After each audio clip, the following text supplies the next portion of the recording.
စပူကိုပြဆက်ပေးကပြီးစိတ်မိုးကိုကြောင့်ခွင့်ပြုတဲ့လော်ရဲကြောင့်လူပြောများနေတဲ့မန္တလေးသိန်းစော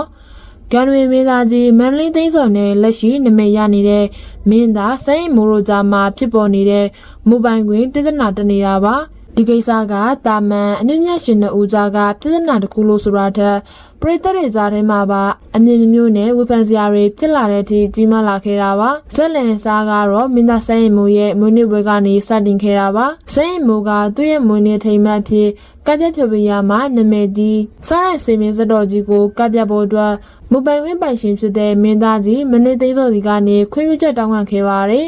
မင်းသားကြီးဘက်ကလည်းကပြခွင့်ကိုခွင့်ပြုပေးခဲ့ပါတယ်ဒါပေမဲ့အဓိကကန့်သတ်ချက်တစ်ခုကတော့ရုပ်သံရိုက်ကူးထုတ်လုပ်ခွင့်လုံးဝမပေးထားခြင်းဖြစ်ပါတယ်။ဒီစည်းကမ်းကိုစိတ်မိုးဘက်ကလိုက်နာတဲ့အနေနဲ့သူ့ရဲ့မြူနီဘွယ်ကိုလိုက်လွှင့်ပေးနေတဲ့ PPTV ကနေစိုင်းရိုက်စီမင်းစတော်ကြီးကပြတဲ့အချိန်မှာရုပ်သံထုတ်လွှင့်မှုကိုလိုက်ကိုရပ်နာခဲ့ပါတယ်။ဒါပေမဲ့ပြဿနာကအဲ့ဒီမှာပြေမသွားခဲ့ပါဘူး။လိုက်မလွှင့်ပေမဲ့လည်းပွဲကင်းတွေကလာရောက်ကြည့်ရှုအားပေးကြတဲ့ပရိသတ်တွေကသူတို့ရဲ့ဖုန်းတွေနဲ့ဗီဒီယိုတွေတပ်ပုံတွေမှတ်တမ်းတင်ရိုက်ကူးခဲ့ပါတယ်။အဲဒီနောက်မှာတော့အဆိုပါရိုက်ကူးထားတဲ့ဗီဒီယိုဖိုင်တွေကလူမှုကွန်ရက်အင်တာနက်စာမျက်နှာတွေပေါ်မှာအလုံးရင်းနဲ့ပြန့်နှံ့သွားခဲ့ပါတော့တယ်။ဒီချက်ကမိုဘိုင်းခွင့်ကိုတင်းတင်းကြပ်ကြပ်ကင်တွယ်လို့တဲ့မင်းသားကြီးမန္တလေးသိန်းစောအတွက်ကတော့လုံးဝလက်ခံနိုင်ကြမရှိတဲ့အခြေအနေတရားဖြစ်သွားစေခဲ့ပါတယ်။ခွင့်ပြုချက်မရှိပဲရုပ်သံတွေပြန့်နှံ့သွားတဲ့ပေါ်မန္တလေးသိန်းစောဘက်ကအတော်လေးကိုတော်တော်ထခဲ့ပြီးတော့စိတ်မွေးစပွဲကိုတရားဥပဒေအကြောင်းအရအရေးယူကတရားစွဲမယ်ဆိုတဲ့အခြေအနေထိတင်းမာလာခဲ့ပါတယ်။ဒီလိုအခြေအနေတွေကြောင့်စိတ်မွေးဆက်စရာဖြစ်သူအောင်ကျော်ထွန်းကိုရိုင်းကလူမှုကွန်ရက်ပေါ်မှာတင်ထားကြတဲ့စားရစေမဲ့ဗီဒီယိုဖိုင်တွေကိုအမြန်ဆုံး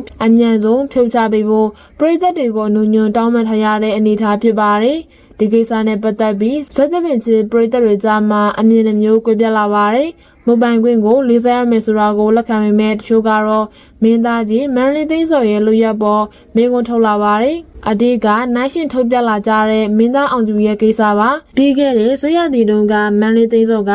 သူ့ရဲ့နာမည်ကြီးပြသက်တွေဖြစ်တဲ့ကိုကြီးစောပလီလွန်တဲ့ operator နဲ့ရှင်မွေးလုံးမင်းနဲ့နာ operator တွေကိုမင်းသားအောင်သူကိုတရားစီလုံးကပြခွင့်အပြေးအဝပေးခဲ့ပူပါတယ်ဒီချက်ကိုထောက်ပြပြီးတော့အောင်ယူကိုကြတော့ operator တွေတရားစီလုံးကပြခွင့်ပေးခဲ့ပြီးစိတ်မွန်နေကြမှာပရိသတ်တွေဖုန်းနဲ့ရိုက်လို့လိုင်းမပြန်သွားတဲ့ကိစ္စတွေတခုနားလည်မှုမပေးနိုင်ပဲအခုလိုတရားစွဲမဲ့အထိလောက်တာကမဖြစ်သင့်ဘူးခွဲခြားဆက်ဆံရကြားနေသလားဆိုပြီးတော့လူပြောများနေတဲ့ဝေဖန်မှုတွေမြင့်တက်လာခဲ့ပါတယ်ခဲမိလာတဲ့နည်းပညာနဲ့အတူအနည်းငယ်ဖန်တီးမှုတွေမိုဘိုင်းခွင့်ဆိုတာအလွန်ကိုအရေးကြီးတဲ့ခန်းကဏ္ဍကနေပါဝင်လာပြီးဖြစ်ပါတယ်။ဖန်တီးရှင်တယောက်ရဲ့ကွန်ပျူတာမပါဘဲပြန့်နှံ့သွားတဲ့ဥပဒေအညီဆိုနိုင်ပါတယ်။ဒါပေမဲ့တစ်ဖက်လူကလည်းစက်သပင်လောကဆိုတာဆရာသမားနဲ့တပည့်မျိုးဆက်ဟောင်းနဲ့မျိုးဆက်သစ်ကြားမှာနားလည်မှုရှိရမှာဖြစ်ပါတယ်။